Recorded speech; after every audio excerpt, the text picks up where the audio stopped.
Ici Radio Clédou, c'est tout au monde à vos oreilles. Radio Clédou, le journal avec Sotelma Malitaire. Mesdames et messieurs, bonjour et bienvenue dans cette deuxième édition de Clédou Info. Les titres. La deuxième phase des pourparlers intermaliens d'Alger concernera le gouvernement malien, les groupes armés et les communautés du Nord. C'est ce qu'a laissé entendre le haut représentant du chef de l'État, Modibo Keïta. Vous l'entendrez dans cette édition. Venir en aide à 500 familles diminuées de Kidal avec des vivres d'une valeur de 14 millions de francs CFA, c'est le but de l'opération Panier du Cœur lancée à Kidal. Voilà, c'est tout pour les titres de ce journal. Le développement complet, c'est dans un instant avec Fatou Sissi au micro et Fatou Fall à la technique.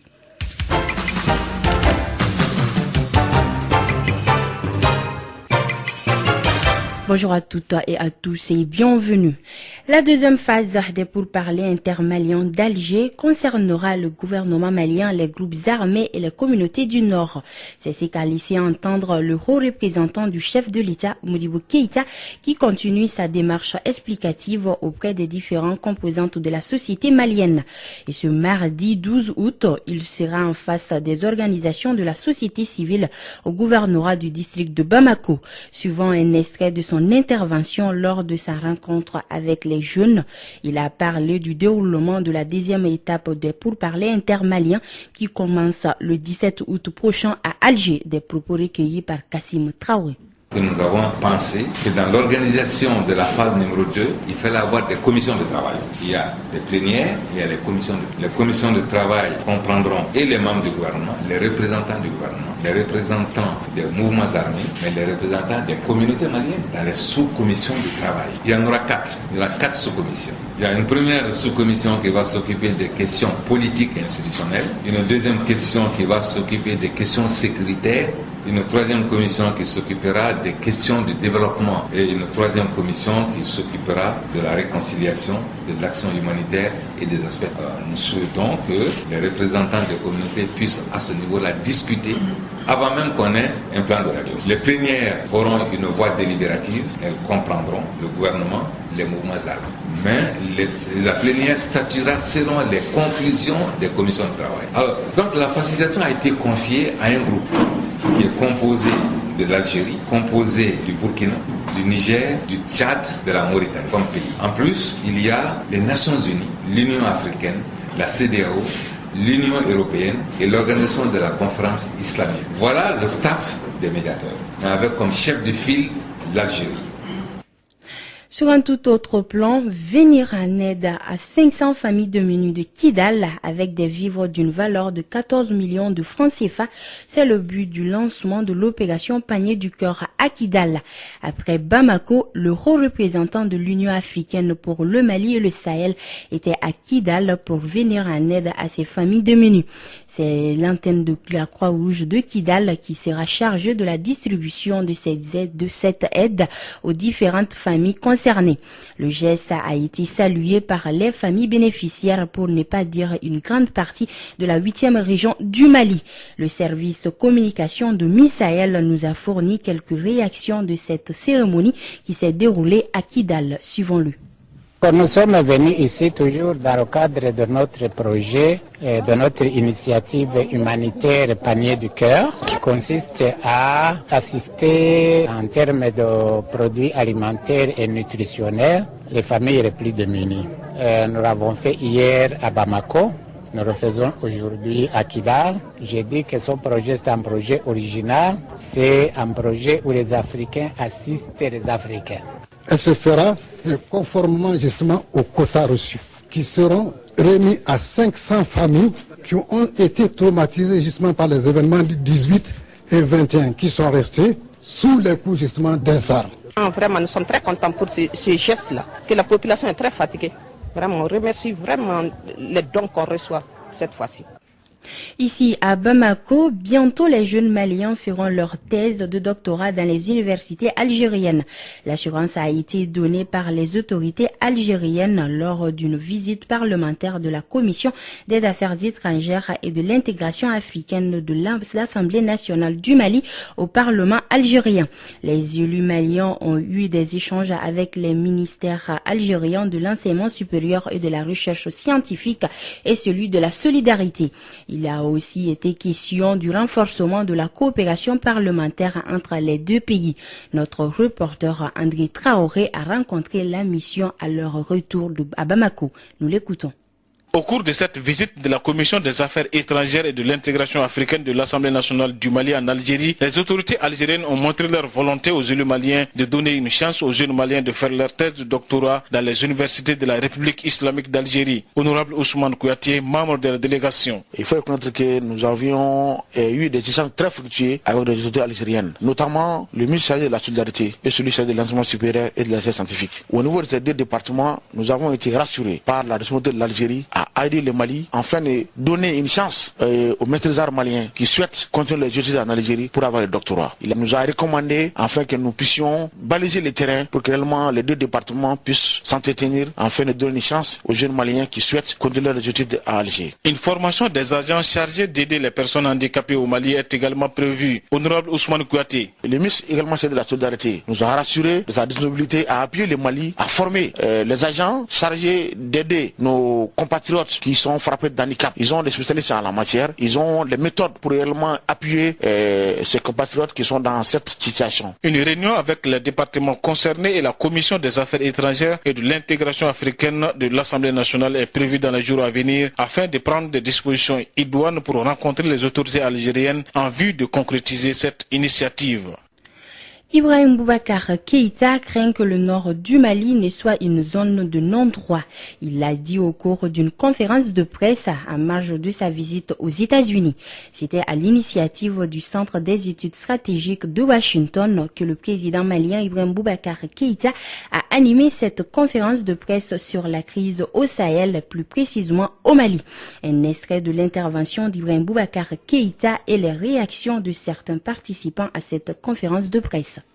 Nous n'avons pas d'autre choix que d'aller à la paix. Il nous faut la paix pour construire le Mali. Nous pensons que seule une solution politique est convenable. La solution militaire est toujours de durée variable. Nous voulons une paix de confiance renouvelée, de confiance acquise de nouveau entre les éléments maliens. C'est cela pour nous l'avenir.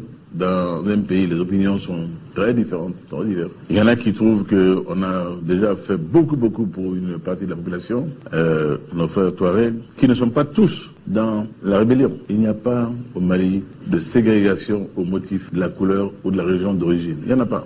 C'était très important d'entendre du président lui-même, ici à CSIS, mais aussi pour une audience à Washington, ce que le Mali fait sur les défis d'intégration, de réconciliation, ce qu'ils font dans le secteur de sécurité. En tout cas, il fait preuve d'un président qui est vraiment dévoué à mouver le Mali forward. Moi, j'ai toujours dit que c'est l'union qui fait la force. Donc, les gens doivent se patienter et croire à notre État et croire à notre République, pays. Et le président est venu, il a parlé, il a répondu à nos questions, il a été à l'écoute des Maliens, de Washington et des Américains d'ici. Alors moi, je pense que c'est une chose très bien. Je suis contente, je suis satisfaite en tant que Malienne. Le Mali, après avoir bénéficié d'une première subvention d'aide de 460 millions de dollars de la part de Millennium Challenge Account MCC, cette aide développe la croissance et elle est basée sur des critères comme la bonne gouvernance. On se souvient que c'est avec le coup d'État de janvier 2012 que les Américains avaient arrêté cette subvention d'aide, ce qui fait que bon nombre de projets n'ont pas été achevés. Le président malien, lors de son séjour à Washington, a échangé avec une délégation du MCC. Écoutons Moustapha Ben Barka, ministre de l'Industrie et de la Promotion des Investissements. Le président de la République a donné un entretien au Millennium Challenge Corporation au sujet, bien entendu, du premier compact qui a eu lieu au Mali, mais également demandé vraiment l'obtention d'un second compact. Le MCC nous a aujourd'hui confirmé que pour eux, le partenariat avec le Mali n'a jamais été vraiment arrêté. Donc le Mali est toujours un partenaire. Cependant, pour pouvoir rechercher un second compact, il y a beaucoup de travail à faire. qu'il va falloir travailler, notamment la lutte contre la corruption, la santé, l'éducation, tous ces indicateurs-là qui sont suivis par le MCC. Mais déjà, le président de la République a fermement indiqué que le Mali voudrait avoir un second compact pour travailler sur certains projets de développement. Et le MCC, en tout cas, reste réceptif à cela. Nous avons très bon espoir et le président a donné des instructions fermes dans ce sens-là. Et déjà, nous sommes en train de mettre en place des comités techniques interministériels pour travailler sur ces indicateurs-là et des comités de pilotage pour déjà identifier les projets qui feront l'objet d'un financement au niveau du MCC.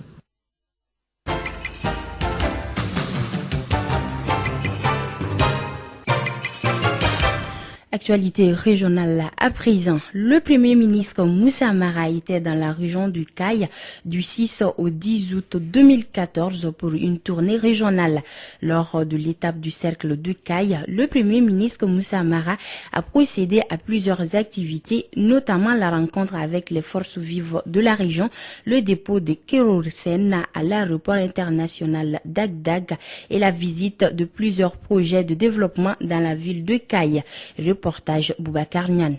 Pendant 4 jours, le Premier ministre Moussa Mara a sillonné toute la région de Caille, Diema, Nyoro, Bafouabé et Kita. Lors de cette tournée, le Premier ministre a expliqué le contexte de sa visite. Notre délégation est une délégation gouvernementale. Ceci pour donner à cette rencontre et à cette visite un caractère participatif et matérialiser le souci que le chef de l'État et le gouvernement ont à être les plus proches possible de ceux qui les ont mandatés. Pour Moussa Mara, c'est le même état d'esprit qui lui a conduit à Kidal. Celle de Kidal a eu beaucoup d'interprétations, mais soyez sûrs que nous sommes allés à Kidal animés uniquement de la même volonté qui nous anime ce matin. Discuter avec vous, apprécier comment l'administration fonctionne, identifier les souffrances de nos compatriotes, puisque les habitants de Kidal sont des Maliens comme les autres Maliens, et essayer de prendre en compte cela dans le fonctionnement de l'État. Nous ne sommes pas allés parler de négociation, nous ne sommes pas allés parler de politique, nous ne sommes pas allés parler d'armée, encore moins de provoquer qui que ce soit. L'étape de Caille a été clôturée par une conférence de presse avec les médias locaux. Lors de cette rencontre, les essences ont porté sur les sujets brûlants de l'actualité, notamment la question du Nord, les accords de défense, la paix et la réconciliation, la construction de la route Caille-Kénéba, l'immigration clandestine, l'insécurité. Boubacar Niane, Radio Clédou, Caille. Ségou contribue au renforcement de capacité des jeunes de la région du Ségou en matière de redéfabilité. Tel est l'objectif de la tenue d'un atelier de formation de 3 jours dans la région. La cérémonie d'ouverture du dit atelier s'est déroulée le samedi dernier. Organisée par le Mouvement international pour la renaissance d'une Afrique unie Mali Miro, cet atelier a regroupé plus de 31 jeunes venus des 7 cercles de la région du Ségou. Reportage d'Ouba Dambili. Il s'est agi au cours de cet atelier de renforcer les capacités des participants sur les principes et les mécanismes de la redevabilité sociale. Moussa Koulibaly, président du Miro. Le socle de ces éléments repose sur la redevabilité sociale qui, de ce fait, constitue un des facteurs essentiels de la gouvernance. Elle ne saurait être effective sans une implication active de la société civile, particulièrement les organisations de jeunesse, où qu'elles se trouvent dans les actions d'information, de sensibilisation et de suivi-évaluation des projets, programmes et plans de développement. Dans un sens démocratique, la redevabilité signifie qu'un individu occupant des postes de responsabilité doit répondre de ses actes au niveau politique et administratif. La redevabilité est donc l'obligation de rendre compte à ses mandants, autrement dit les citoyens. Une façon d'initier les jeunes de la 4e région au contrôle citoyen. Pakui Kamate, représentant du gouverneur. Il s'agit de façon spécifique initier les participants à l'exercice du contrôle citoyen. Outiller les participants pour une grande participation et implication à la promotion de la redevabilité. L'acquisition de ces nouvelles connaissances permet donc à la jeunesse participante de l'atelier d'inciter les gouvernants de leur localité à rendre compte aux citoyens. Et à Mopti, visite du ministre de l'Intérieur et de la Sécurité, le général Sada Samake. À l'ordre du jour, la situation sécuritaire de la région et les préparatifs des élections locales de 2015. Depuis Mopti, nous retrouvons Ben Junior. En rencontrant l'administration, les élus de la région et les acteurs de la société civile, le ministre n'est pas allé le dos à la cuillère en évoquant la situation sécuritaire au Mali en général et de la région de Mopti en particulier. Ce qui nous est arrivé, ce n'est pas la faute de quelqu'un d'autre, c'est nous-mêmes. C'est notre propre faute. Notre incapacité à défendre notre pays. Notre incapacité à défendre nos populations. Et nous avons livré les populations aux voyous. Je m'excuse de l'expression. Ceux qui avaient à charge cette mission de l'État ont abdigué. Et parmi ceux-ci, je suis le premier. Je l'ai dit, un officier qui a prêté serment devant le chef de l'État, chef suprême des armées, devant le drapeau, emblème de la patrie, pour donner son sang, pour défendre la patrie, n'ont pas le devoir de quitter. Nous devons défendre cette patrie. Mais nous avons failli. Je dis le plus difficile, ce n'est pas de tomber, mais de se relever. Et on va se relever. Le Mali ne sera pas divisé. Ça, je prends cet engagement-là. Sur le même sujet, c'est-à-dire de la sécurité au Mali et dans la région de Mopti, le ministre a rassuré les populations de la région de Mopti, surtout des cercles de Tenenkou, Yuaro et de Douanza, où la situation sécuritaire est très préoccupante à cause des attaques de certains groupes armés et autres bandits qui sévissent dans les localités avec des mesures concrètes, à savoir l'organisation très prochainement d'une opération spéciale pour ratisser toute la région. Ben Junior Mopti pour Radio Clédou, Bamako.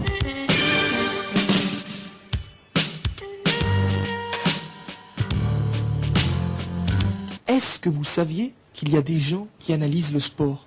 Sur Radio Clédou, il y a des journalistes qui vivent et font vivre le sport.